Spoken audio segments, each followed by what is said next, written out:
ठीक है, तो देखो लास्ट क्लास में हम लोग नर्स इक्वेशन पे क्वेश्चंस बनाए थे और 4 टाइप्स के हमने नर्स इक्वेशन डिस्कस किए थे और 4 टाइप्स के नर्स इक्वेशन के बारे में क्वेश्चन कैसे कैसे आएगा जल्दी से एक बार इक्वेशन को देख लो, मैं यहाँ बता देता हूँ। ठीक है, क्योंकि लास्ट क्लास वीडियो भी वो नहीं, माइक नहीं ऑन था, तो आपको रिवाइज अगर करना होगा तो आप यहाँ से कर सकते हो। कभी कोई डाउट आए तो यहाँ से एक बार देख लेना। ठीक है, तो मैं ही बता देता हूँ।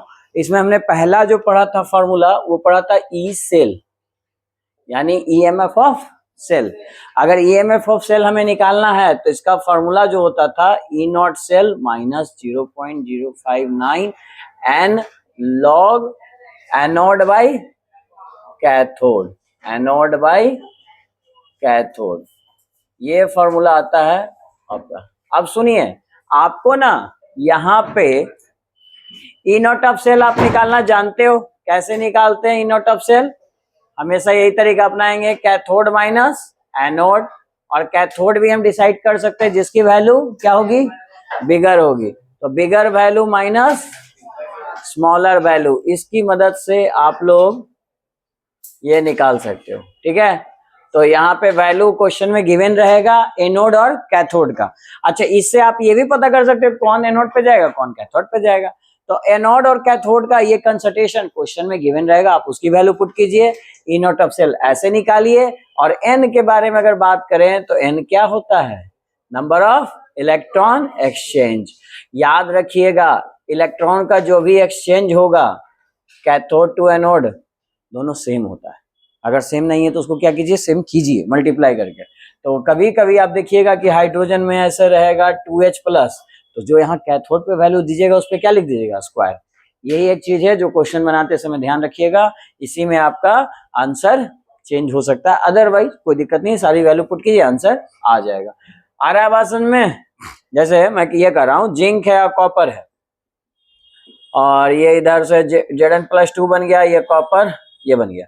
ठीक है, तो यहाँ पे इनका M1M दिया है, 1M दिया है, तो ये वैल्यू तो पुट कर देंगे, बट ये कितना है जी, एक ही मोल है ना, ये भी एक ही मोल है, तो यहाँ पे 1 ही रहेगा, पावर लिखने की जरूरत नहीं है। लेकिन कभी कभी क्वेश्चन ऐसा रहा Ag2Ag+, और ये हो जाएगा Ag और इधर हो जाएगा Zn+2, ये तो बताओ सिल्वर कितना है, सिल्वर कैथोड पे जाएगा, इसकी वैल्यू बिगर होती है, आप बाद में देख लेना, 0.8 होता है और इसका 0 माइनस में होता है ना।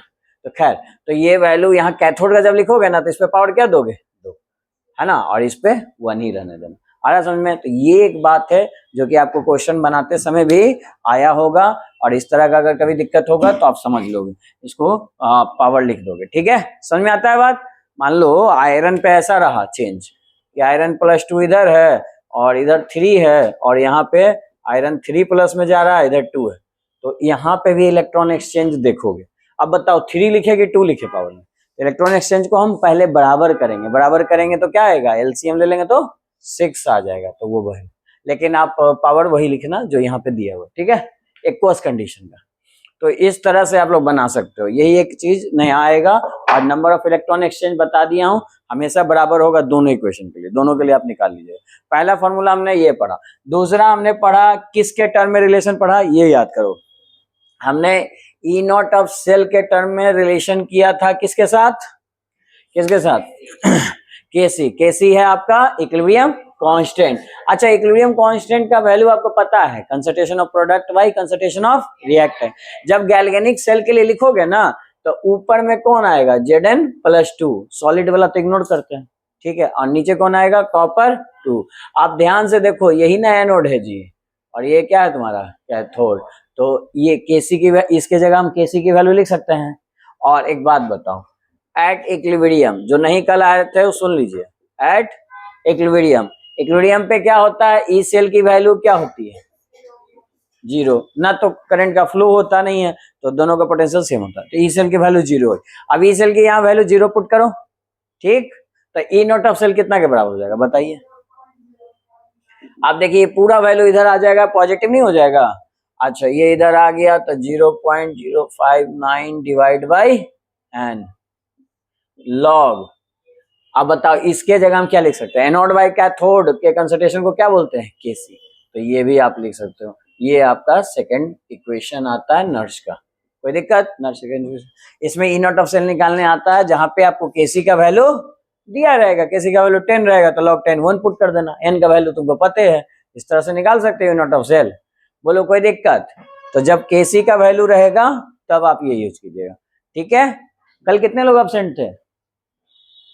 सब आए थे, अच्छा ठीक है। तो आप लोग देख लो और बाकी लोग भी देख लीजिए, आपका रिवीजन हो जाएगा। इसके बाद हमने थर्ड इक्वेशन किया। थर्ड इक्वेशन क्या किया? किसके टर्म में?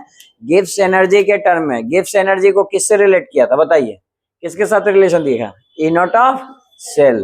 तो ई नॉट ऑफ सेल के टर्म में जब हम इसका रिलेशन निकाले तो हमने ये फॉर्मूला पढ़ा। पहले तो गिब्स क्या है?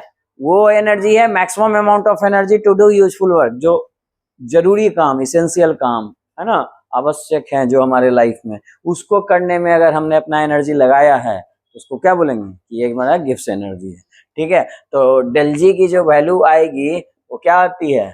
Minus n F E not of cell. अब देखो ई नॉट ऑफ सेल तो आप लोगों को निकालने आता ही है, कैसे जी? देखिए एक बात बताइए, ई नॉट ऑफ सेल की अगर हम बात करें तो एन का वैल्यू तो रिएक्शन देख के ही बता देंगे। जैसे कोई एक रिएक्शन ले लो, Zn+2 में जा रहा है और ये कॉपर में जा रहा है, कॉपर 2+, तो बताओ कितना इलेक्ट्रॉन का एक्सचेंज हो रहा है? 2, तो एन का वैल्यू 2 रखेंगे।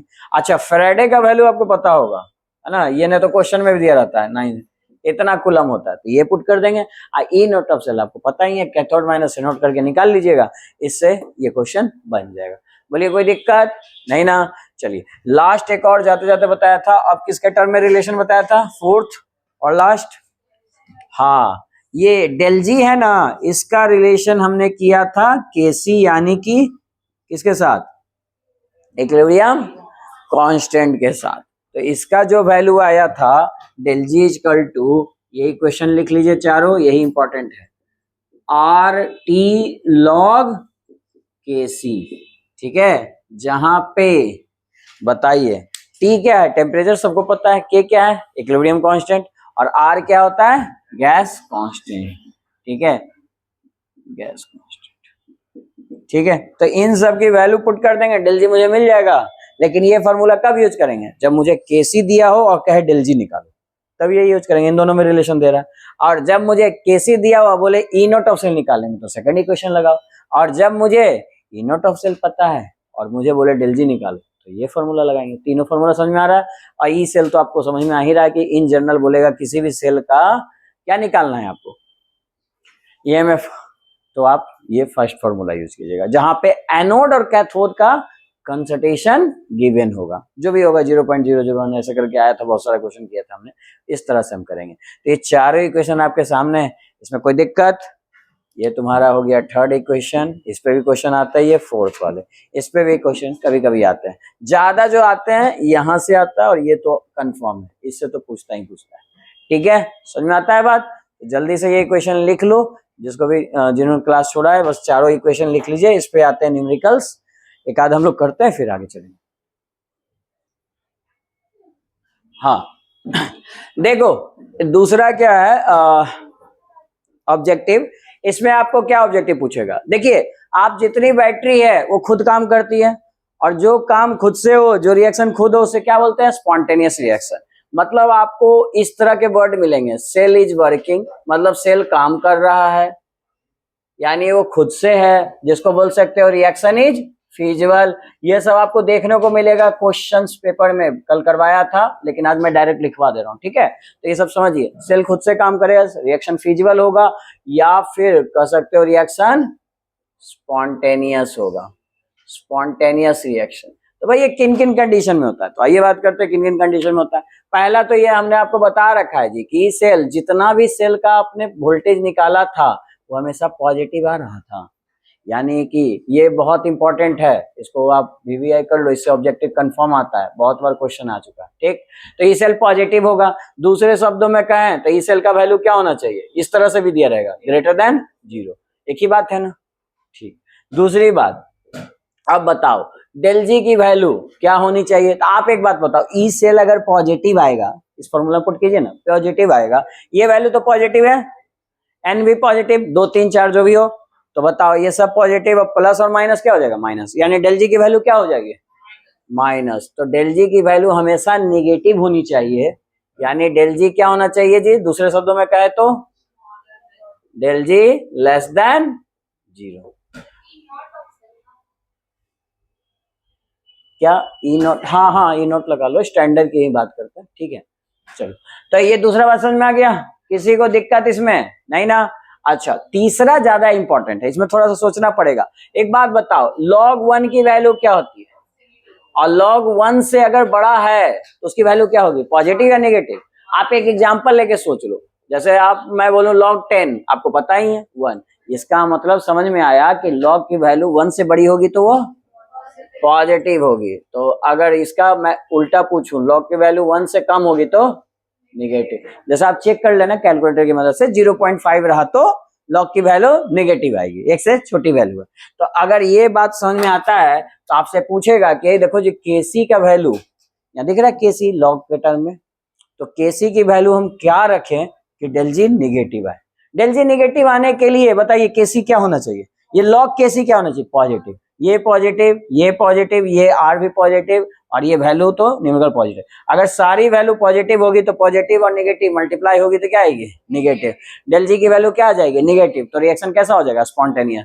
तो बताइए कि केसी की वैल्यू क्या होनी चाहिए, एक से कम या एक से ज्यादा, एक से ज्यादा। तो ग्रेटर देन 1 रहेगा तो हमेशा ये क्या होगा, तो आप समझे, इतना तरह से आपसे ऑब्जेक्टिव पूछ सकता है, इनमें से कोई भी वैल्यू दे देगा, पूछेगा रिएक्शन स्पॉन्टेनियस होगा कि नहीं, या 4 ऑप्शन दे देगा, इस तरह से बना लोगे, बोलो कोई दिक्कत नहीं ना। दूसरा बात करते हैं, अब इसी का उल्टा पूछेगा जी, नॉन स्पॉन्टेनियस। हालांकि इतना पूछता नहीं है, लेकिन सुन लीजिए बस, खाली नॉन स्पॉन्टेनियस रिएक्शन बोलेगा तो क्या बोलोगे, इस का वैल्यू उल्टा कर दो, क्या होना चाहिए जी, निगेटिव। डेल जी क्या होना चाहिए, पॉजिटिव। केसी का वैल्यू क्या होना चाहिए, लेस देन 1। ये लिखने की जरूरत नहीं है क्योंकि ये याद है, तो इसका उल्टा कर देना। अच्छा, इक्विलिब्रियम भी बोलेगा तो भी लिखने की जरूरत नहीं है, क्योंकि ई नॉट ऑफ सेल क्या होगा, इसमें सब जीरो, डेल जी भी जीरो, केसी भी नहीं, केसी जीरो नहीं होगा, केसी का वैल्यू 1 पुट करोगे तब log 1 जीरो हो जाएगा और पूरी वैल्यू को जीरो कर देगा। आ रहा है समझ में आपको, ऑब्जेक्टिव में क्या क्या आ सकता है, आपको मन है तो ये राइट डाउन कर लो क्योंकि ये एग्जाम में आता है, लेकिन मेन बात है ये याद होना चाहिए, इससे आपका ऑब्जेक्टिव तो कंफर्म बन जाएगा। और हर एग्जाम में इससे ऑब्जेक्टिव बहुत जगह पूछते हैं, ठीक है, क्योंकि ये 11th के इक्विलिब्रियम में भी आ सकता है, 12th के भी टॉपिक में आ सकता है, यानी कोई भी एग्जाम में कंपटीशन में कहीं भी आपको मिल सकता है, कोई दिक्कत। अच्छा, ये जो गैस कांस्टेंट की बात की है, आर, आर की वैल्यू बहुत सारी है, उसमें एक वैल्यू हम यहाँ लेंगे एनर्जी के टर्म में, क्योंकि ये हम किसकी बात कर रहे हैं, इलेक्ट्रिक एनर्जी ना, इलेक्ट्रिक क्या है, एक एनर्जी है ना। तो एनर्जी में इसका वैल्यू जो होता है वो लिख लो, क्वेश्चन में हो सके ना दिया है, 8.314 जूल। तो इस चैप्टर में इसका वैल्यू हम क्या लेंगे, 8.314। हाँ, कभी कभी इसका प्रेशर के टर्म में वैल्यू लेते हैं तो इतना लेते हैं 0.083 ATM, ठीक है, ये लेते हैं, या बार में भी कहो तो ये लेते हैं। तो ये दोनों वैल्यू कब यूज करेंगे, इन टर्म्स ऑफ प्रेशर, लेकिन एनर्जी के टर्म में बात करेगा, इलेक्ट्रिकल एनर्जी है तो ये कब यूज करेंगे, इन टर्म्स ऑफ एनर्जी। तो जब एनर्जी की बात करेंगे तो ये यूज करेंगे। जनरली क्वेश्चन में आर की वैल्यू गिवन रहती है, लेकिन कभी नहीं दे तो आप समझ जाओ कि जब आप इलेक्ट्रिकल एनर्जी की बात कर रहे हो, इस चैप्टर में जो सेल है वो क्या कर रहा है, केमिकल एनर्जी को इलेक्ट्रिकल एनर्जी में चेंज कर रहा है। तो एनर्जी की बात करेगा तो आर की वैल्यू क्या पुट करेंगे, 8.314। प्रेशर की बात कब करेंगे, आपको याद होगा सॉल्यूशन चैप्टर में यूज किए थे, सॉल्यूशन चैप्टर में यूज किए थे ना, वहां प्रेशर की बात करेंगे तो वहां आर की वैल्यू क्या पुट करेंगे, ये वाला। आ रहा बात समझ में। तो इस तरह जहां भी प्रेशर की बात आएगी, गैस की बात आएगी, गैस का प्रेशर का बात आएगा, तो आप एटमॉस्फेरिक प्रेशर यूज करते हो या फिर एटीएम यूज करते हो, तो ये आप तब यूज करना। और जब एनर्जी के टर्म में बात करेंगे तो ये यूज करेंगे। इतना ही हमने कल तक पढ़े थे, ठीक है। तो उसी पे बेस्ड क्वेश्चन आज करते हैं, आप यहां तक राइट डाउन कर लीजिए पहले।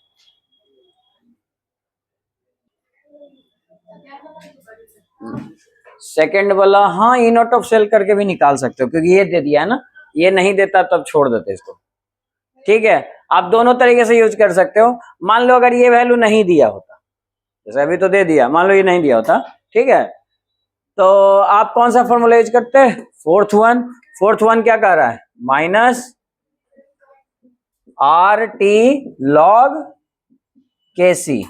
अब बताइए आपको निकालना क्या है? ये लॉग के सी ना, तो आप इसको लिख लो, log K C equal to क्या लिखोगे? डेल जी माइनस 2.03 आर टी। अब बताइए डेल जी की वैल्यू पुट करते हैं। एक बात बताइए, किलो को अगर हम जूल में बदल दें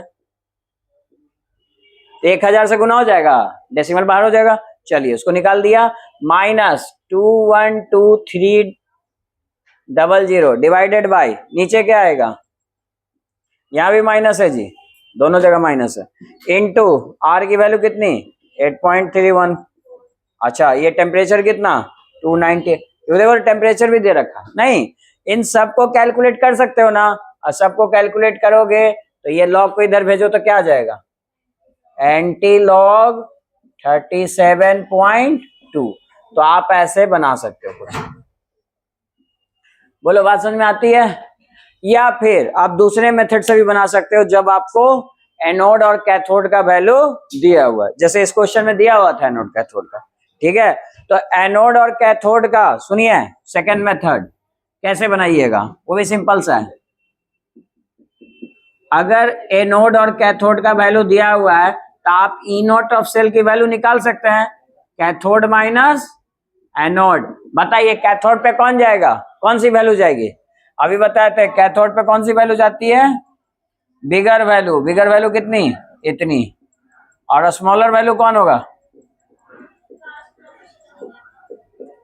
इस तरह से ई नॉट ऑफ सेल निकाल सकते हैं, तो निकालिए ई नॉट ऑफ सेल। बताइए इसमें नॉट लगा दीजिए, ये हो जाएगा 0.34 माइनस 0.76, ये कितना आ जाएगा जी? 1.10 वोल्ट। बताओ ई नॉट ऑफ सेल पता चल गया। एन का वैल्यू तुम्हें पता है क्या है? एन का वैल्यू बताइए क्वेश्चन देख के। यहाँ पे देखिए कितना इलेक्ट्रॉन का एक्सचेंज हो रहा है? 2। और यहाँ पे कितना गेन हो रहा है? 2। मतलब दोनों बराबर है, एलसीएम लेने की जरूरत नहीं है। लेकिन एन का वैल्यू तो आ गया 2। और अब बताइए हमको यही ना केसी ने निकालना है जी, तो ये फॉर्मूला यूज कर लो, डायरेक्ट आ जाएगा answer. E not of cell equal to, देखो दोनों पे हमने प्रैक्टिस कर लिया है कि question 0.059 divide by n log K C. अब बताइए हमें लॉग के सी निकालना है, ठीक, तो log K C equal to क्या लिख सकते हैं बताओ? सब वैल्यू को उधर भेज दो ना, ई नॉट ऑफ सेल एन और ये वैल्यू डिवाइड में। बताइए ई नॉट ऑफ सेल कितना है? ये रहा मेरा 1.10, ठीक। एन का वैल्यू कितना? मल्टीप्लाई होगा ना उसमें, एन का वैल्यू कितना? 2 लिख दो। अच्छा और बताओ, और डिवाइडेड बाई ये वैल्यू नहीं हो जाएगा 0.059, ये वैल्यू कैलकुलेट कर लेना। अच्छा एक बात बताओ, लॉग को इधर भेजेंगे तो क्या हो जाएगा? एंटी लॉग, तो केसी इक्वल टू हो जाएगा एंटी लॉग इतना वैल्यू, ठीक है। इसको सॉल्व करना इतना ही आ जाएगा 37.2। आपको जिससे भी आसान लगे कर सकते हो, कर सकते हैं ना। बात इतनी सी है, ये देखो ध्यान दो कि अगर ये वैल्यू दिया हुआ है कैथोड और एनोड का, और रिएक्शन दिया हुआ है, तो रिएक्शन से एन निकल जाता है, इससे ई नॉट ऑफ सेल निकल जाता है। ई नॉट ऑफ सेल निकला हुआ है तो केसी वैल्यू हम सेकंड इक्वेशन से निकाल सकते हैं। या फिर अगर मान लो ये सब नहीं दिया रहता, मान लो ये वैल्यू नहीं दिया रहता, इक्वेशन भी नहीं दिया रहता, या दे दिया या नहीं दिया रहता, तो फिर किससे निकालते केसी की वैल्यू? केसी की वैल्यू किससे निकालते? इस फोर्थ फार्मूला से, क्योंकि फोर्थ फार्मूला में कहीं भी एन की भी जरूरत नहीं है और ना ही ई नॉट ऑफ सेल की जरूरत है। तो आप फोर्थ फार्मूला लगाइएगा तो देखिए डायरेक्ट डेल जी दिया हुआ है, ठीक है, डेल जी दिया हुआ है, और ये वैल्यू आर पता है आपको। आर कितना पुट करोगे जी? 8.314 कांस्टेंट वैल्यू है। टेम्परेचर देखो यहाँ टेम्परेचर दिया, रिएक्शन दिया टेम्परेचर, ठीक। और लॉग केसी तो निकालना ही था, बस ये पुट कर दीजिए आ जाएगा वैल्यू। अरे बात समझ में, क्योंकि डेल जी का भी तो वैल्यू दिया हुआ है, तो आप ये फॉर्मूला भी आप इस पे जा सकते थे। बोलिए कोई दिक्कत? बात समझ में आता है तो ये लिख लीजिए, जिससे भी आपको सॉल्व करना हो, जो वैल्यू दे उसके अकॉर्डिंग सॉल्व कर लो। तो देखो इस क्वेश्चन में एनसीईआरटी बुक का ही क्वेश्चन है, डेल जी निकालना है और ई नॉट ऑफ सेल, ये इक्वेशन दिया हुआ है और ये वैल्यू दिया हुई है। तो आप ई नॉट ऑफ सेल निकालिएगा तो क्या कीजिएगा, कैथोड माइनस एनोड। कैथोड हमेशा बिगर वैल्यू होगी, इसमें बड़ी वैल्यू कौन है, ये, तो bigger value minus smaller value, ये माइनस माइनस हो जाएगा प्लस, तो answer plus 0.34 volt E not of cell आया। पहला चीज तो आ गया। दूसरा क्या निकालना है जी, डेल जी। डेल जी के लिए कौन सा फॉर्मूला लगाएंगे, minus n F E not of cell. E not of cell पता है, एफ पता है, एन खाली निकालना है। देखिए आप देखिएगा यहां से यहां क्रोमियम कितना इलेक्ट्रॉन लॉस कर रहा है, लॉस ऑफ 3 इलेक्ट्रॉन। लेकिन एक बात बताओ, एक क्रोमियम ना इतना लॉस कर रहा है जी, कितने क्रोमियम है, 2, तो 2 क्रोमियम है तो कितना इलेक्ट्रॉन का लॉस होगा, 6। मल्टीप्लाई कर दो तो एन की वैल्यू क्या आ गई, 6। अगर तुम इसमें भी देखोगे ध्यान पूर्वक तो 6 इलेक्ट्रॉन का ही एक्सचेंज होगा। देखिए ध्यान से, कैडमियम कितना इलेक्ट्रॉन गेन करेगा, हम पूछे एक कैडमियम कितना इलेक्ट्रॉन गेन करेगा जी, 2, तब ना कैडमियम बनेगा। अब ऐसा कैडमियम 3 है, कितने हैं, 3, तब कितना इलेक्ट्रॉन गेन करेगा, टोटल 6 इलेक्ट्रॉन गेन करेगा, तब जाके वो 3 कैडमियम न्यूट्रल होगा। आ रहा बात समझ में, एक कैडमियम को न्यूट्रल करने के लिए 2 इलेक्ट्रॉन चाहिए, 3 को 6 इलेक्ट्रॉन, तो इसीलिए यहाँ पे कितने इलेक्ट्रॉन्स गेन होंगे, गेन ऑफ 6 इलेक्ट्रॉन। देखो दोनों बराबर है कि नहीं, 10 का वैल्यू एक्चुअली यहाँ पे यही इंपॉर्टेंट बात था कि 6 आएगा, इसमें कंफ्यूज नहीं होना है, ठीक है। चलो आप नहीं तो जितना इलेक्ट्रॉन आए उसका एलसीएम ले लेना, बन जाएगा, ठीक है। तो आप इसको पुट करो और सब वैल्यू पुट कीजिए। तो एन का वैल्यू कितना है जी, एन का वैल्यू 6। फेरेडे की वैल्यू पता ही है, कितना होता है एक फेरेडे, इतना कूलम, कूलम में ही लिखिएगा चार्ज को, और ये वैल्यू कितना होगा 0.34। कितना आ जाएगा वैल्यू जी, डेल जी बताओ। हाँ माइनस में आएगा 1, बोलो ना, 196,860, इतना जूल आएगा ना जी। हाँ तो इसको किलो में लिखना लो, थोड़ा आसान लगेगा बोलने में, माइनस 196.86 किलो जूल। कर सकते हैं 1000 से भाग, ठीक है, नहीं यहाँ, हाँ कितना आएगा, तो ये डेल जी की वैल्यू आई। बोलो कोई दिक्कत। अब डेल जी पता चल गया तो इसी क्वेश्चन में कहा है तुमको कि क्या निकालिए, केसी, तो केसी भी निकाल सकते हो ना। कौन सा फॉर्मूला यूज करेंगे बोलो, डेल जी इक्वल टू,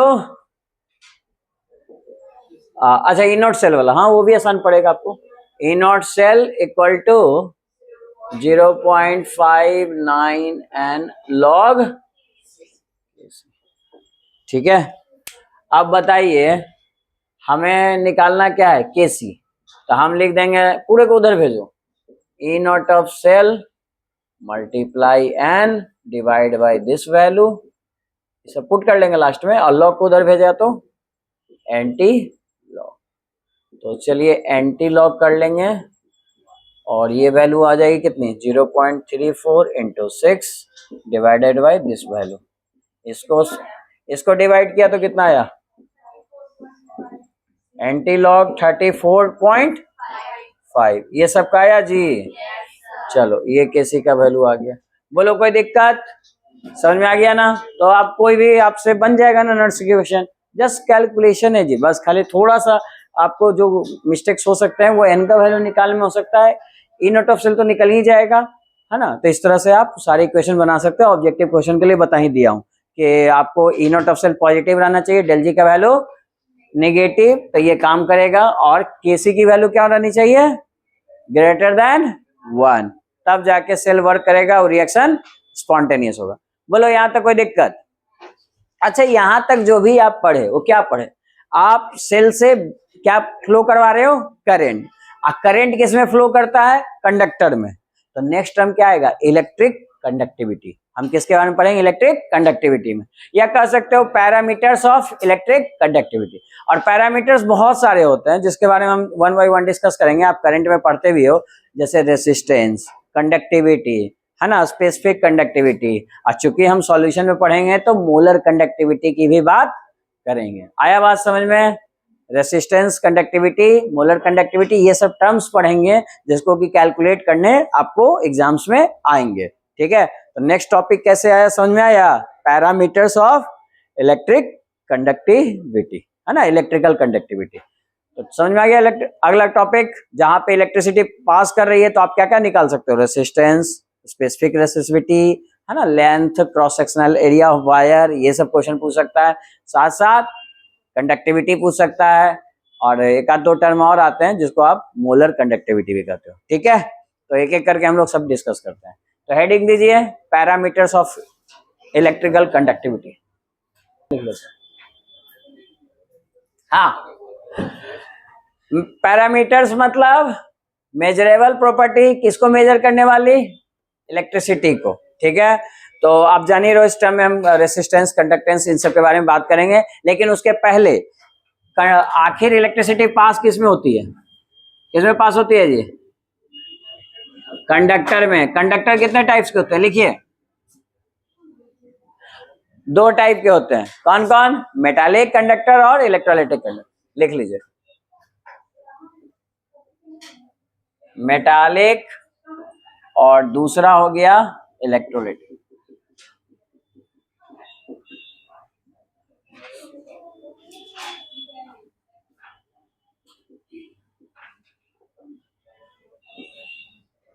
अच्छा, एक बात बताइए, मेटालिक कंडक्टर में कंडक्ट किसके कारण होता है? फ्री इलेक्ट्रॉन्स पाए जाने के कारण, इसीलिए इसको समटाइम इलेक्ट्रॉनिक कंडक्टर भी बोलते हैं। ठीक है, अब चलिए पॉइंट वाइज लिखिए। ये जो कंडक्ट करता है किसके कारण करता है? Due to movement of free electrons. तो लिखो यहाँ पे फर्स्ट पॉइंट, ये लिख लिया आप लोग यहाँ तक? जल्दी से लिखो, उसके बाद बात करते हैं। इसमें एक दो पॉइंट्स लिखते हैं फिर आगे चलते हैं।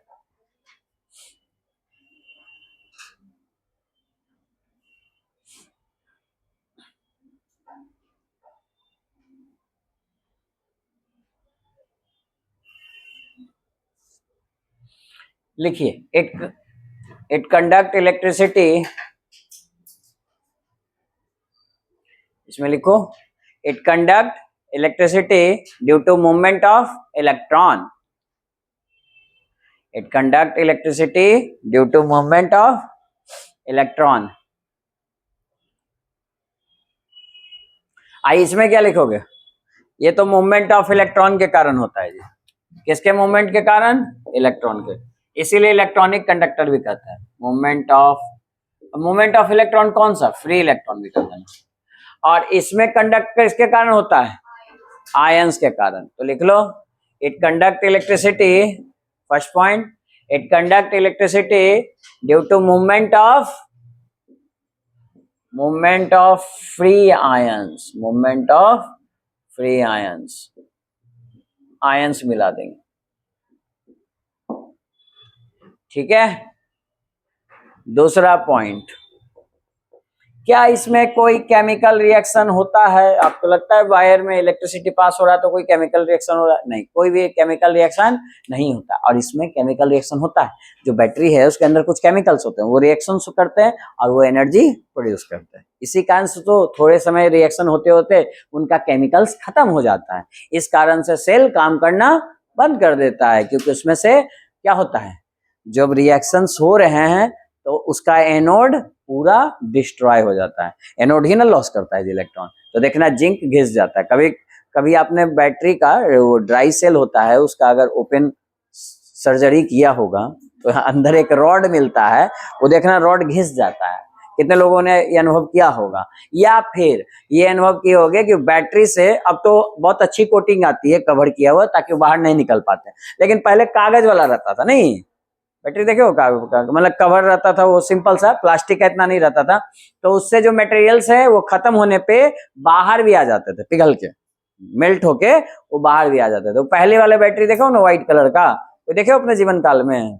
मैं बहुत सारा चीज रखना पड़ेगा म्यूजियम में, है ना, जो बच्चों को दिखाने में कि भाई हम लोग के टाइम में देखो। मेरे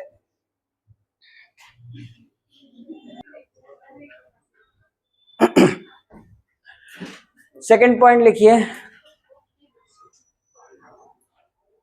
इसमें कोई केमिकल चेंज होगा ना, तो लिखो chemical change does not take place, यहां कोई केमिकल चेंज नहीं होगा। सेकंड पॉइंट लिखिए, chemical change does not take place. और यहां पे क्या होगा, केमिकल चेंज होगा, तो लिखिए केमिकल चेंज टेक प्लेस।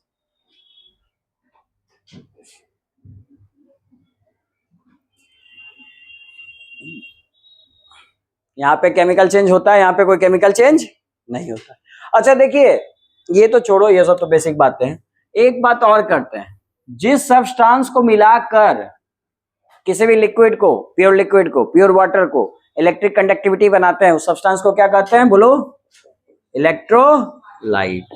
तो इलेक्ट्रोलाइट क्या होते हैं, वैसे सब्सटेंस जो कि किसी लिक्विड में मिक्स होके अपने आयंस में टूट जाते हैं, जैसे NaCl है ना, Na+Cl- में टूट जाता है और उसे क्या कर देता है, कैसा चेंज कर देता है, उसको कंडक्टर की तरह बना देता है, कंडक्टिविटी करने लगता है, जिसके कारण उसको क्या कहते हैं, इलेक्ट्रोलाइट्स। तो लिखो इलेक्ट्रोलाइट्स के बारे में, दो substance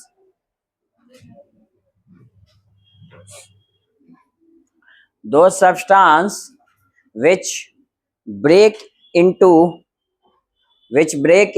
their respective ions,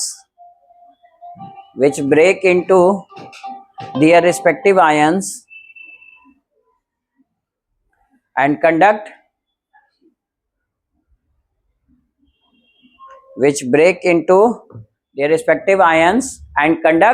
electricity is called electrolytes.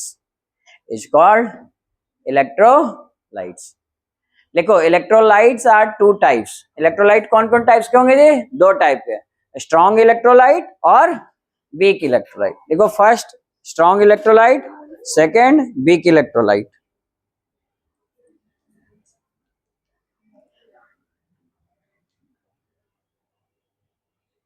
और लिख लो एग्जाम्पल लिखिए, इसमें क्या लिखोगे एग्जाम्पल, कि जितने आयनिक कंपाउंड है ना जी, जैसे NaCl, इसमें आयनिक है ना, ये प्लस माइनस, KCl, ये सब प्लस माइनस, ये सब जो कंपाउंड्स हैं ये आपके स्ट्रॉन्ग इलेक्ट्रोलाइट होते हैं, 100% टूटता है। इसका डिग्री ऑफ डिसोसिएशन अल्फा कितना होता है फॉर अ स्ट्रॉन्ग इलेक्ट्रोलाइट, बताओ, याद है, ये सब लिखवाया था। 100% को कितना बोलोगे, 1, तो डिग्री ऑफ डिसोसिएशन कितना होगा, 1। किसके लिए, हम लिखवा देंगे, किसके लिए होगा, स्ट्रॉन्ग इलेक्ट्रोलाइट के लिए डिग्री ऑफ डिसोसिएशन। अब वीक इलेक्ट्रोलाइट में कौन एग्जांपल दोगे जी, सारे ऑर्गेनिक कंपाउंड्स जो पार्शियली डिजॉल्व होते हैं इन वाटर, पता, ऑर्गेनिक एसिड सब पार्शियली डिजॉल्व होता है, 100% डिजॉल्व नहीं होता है, तो ये सब आते हैं वीक इलेक्ट्रोलाइट। अब चाहो तो ये लिख लो, ऑब्जेक्टिव के लिए पूछ सकता है। अल्फा क्या है, एक टर्म हम जानते हैं, इसका आगे भी यूज करेंगे, आगे इसको पढ़ेंगे। अल्फा इजकल टू क्या पढ़ते हैं जी, डिग्री ऑफ डिसोसिएशन। डिसोसिएशन मतलब समझते हो क्या, आयंस में टूटना, और कितना टूट रहा है, कितना प्रतिशत टूट रहा है, वो कहलाता है। अगर 100% टूट रहा है तो अल्फा की वैल्यू हम कितना मानेंगे, 100%, जो कि किसके लिए होगा अप्लीकेबल, फॉर स्ट्रॉन्ग इलेक्ट्रोलाइट। जब आपका इलेक्ट्रोलाइट स्ट्रॉन्ग होगा तो 100% टूटेगा। अच्छा एक बात बताओ, वीक रहेगा तब, फॉर वीक इलेक्ट्रोलाइट क्या 100% टूटेगा, नहीं, तो अल्फा की वैल्यू क्या होगी, लेस देन 1। ये आपको हो सकता है एग्जाम में ऑब्जेक्टिव में पूछ सकता है, तो आप लिख लीजिए यहाँ पे, ऑब्जेक्टिव मेंशन कर लीजिए, फिर हम बताएंगे कौन से साल कहाँ पूछा है, वो तो बाद में बात करेंगे, पहले आप एक बार लिख लो, ठीक है। तो ये पूछ सकता है आपसे ऑब्जेक्टिव में। इसके बाद बात करते हैं, एक और 2 मार्क्स का क्वेश्चन पूछता है जी, वो ये पूछता है कि ये इलेक्ट्रोलाइटिक कंडक्टिविटी किन किन फैक्टर्स पे डिपेंड करती है, फैक्टर्स अफेक्टिंग द इलेक्ट्रोकंडक्टिविटी। तो आप इतना पहले लिख लो, उसके बाद हम बात करते हैं।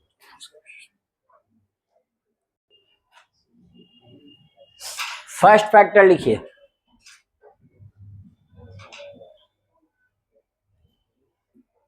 conductivity of electrolyte will be increases conductivity of electrolyte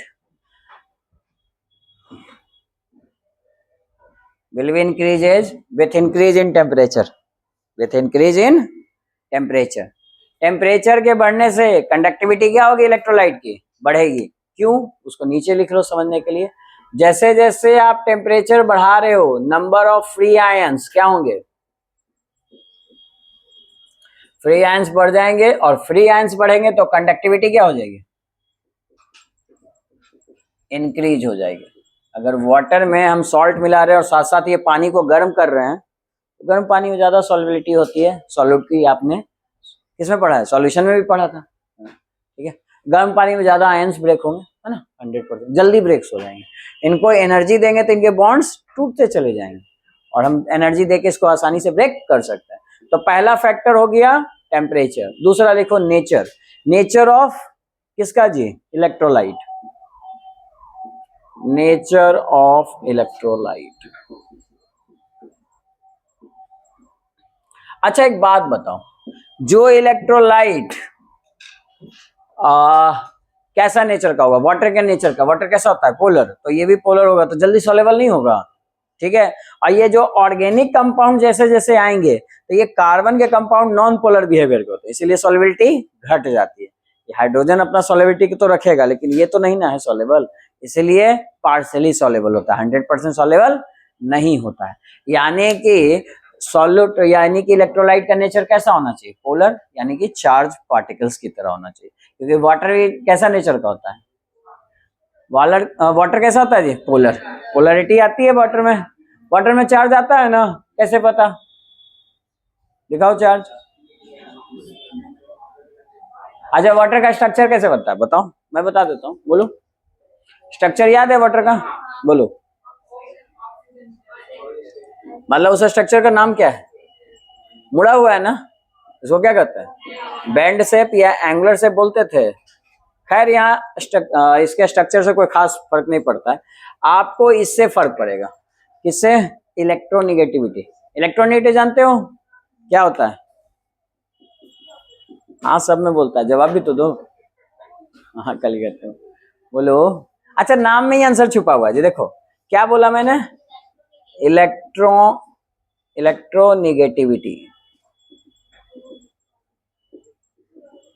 देखो बहुत सारी चीजें ना रटा नहीं जाता है, नाम आएगा हम बता देंगे.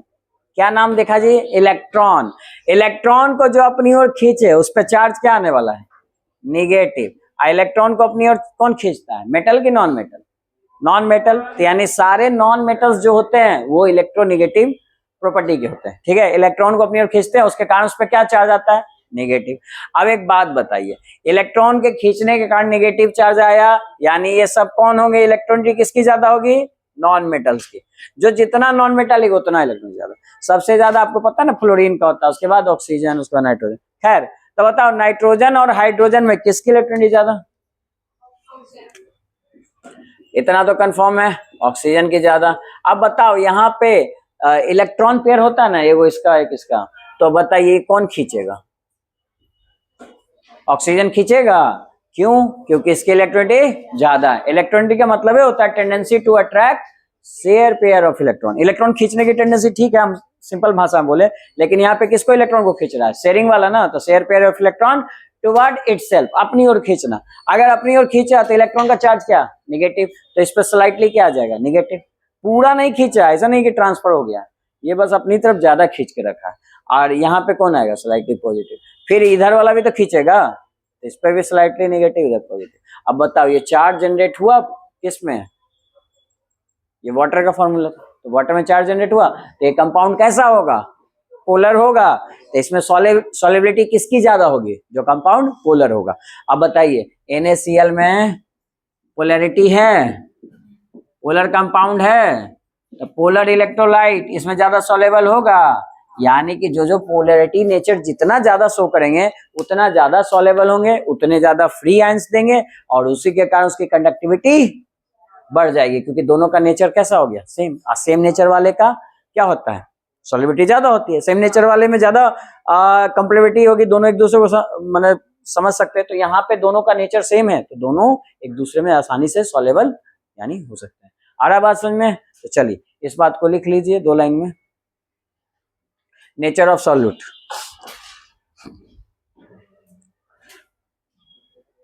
solubility of polar electrolyte, solubility of polar electrolyte will be more in water. Solubility of polar electrolyte will be more in water, more in water. Therefore it produces large number of ions. Therefore it produces large number of ions. Hence conductivity क्या होगा जी? Hence conductivity, या as a result conductivity increases. Hence conductivity increases. Conductivity क्या होगा जी? Increase करेगा.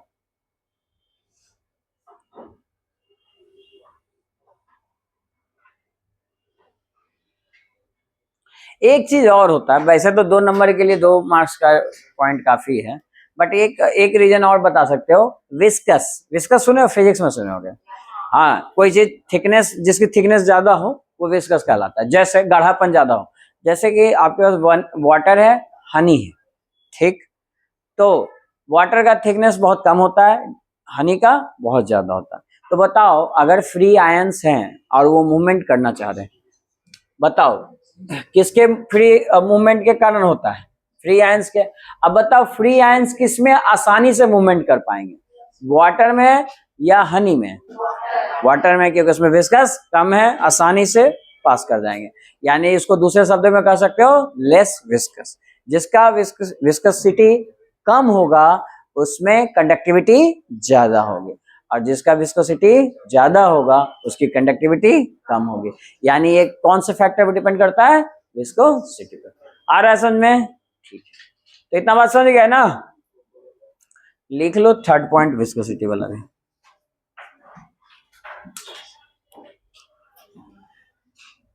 Conductivity will be increases. Conductivity will be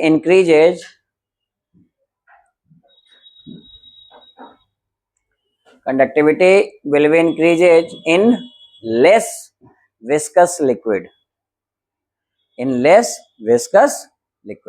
जिस liquid की viscosity यानी viscous कम होगा वो क्या होगा? उसकी कंडक्टिविटी ज्यादा होगी। आ गया समझ में? ये भी 3 पॉइंट है। अब 2 नंबर में 2 पॉइंट लिख देना। ये क्वेश्चन बिहार बोर्ड में पूछा हुआ है, factors affecting the electronic conductivity. ठीक है, किन किन फैक्टर्स पे डिपेंड करेगा। बोलो बात समझ में आता है? ठीक, चलिए नेक्स्ट टॉपिक की तरफ चलते हैं, जो है तुम्हारा, अब टॉपिक पे आते हैं। हमने कौन सा टॉपिक शुरू किया था? पैरामीटर्स। ये तो कुछ इंट्रोडक्शन था बस, है ना। पैरामीटर्स में बात करेंगे कौन कौन पैरामीटर। पहला पैरामीटर क्या होता है? रेसिस्टेंस। तो हेडिंग दीजिए। अब हम लोग बात कर रहे हो पैरामीटर्स की।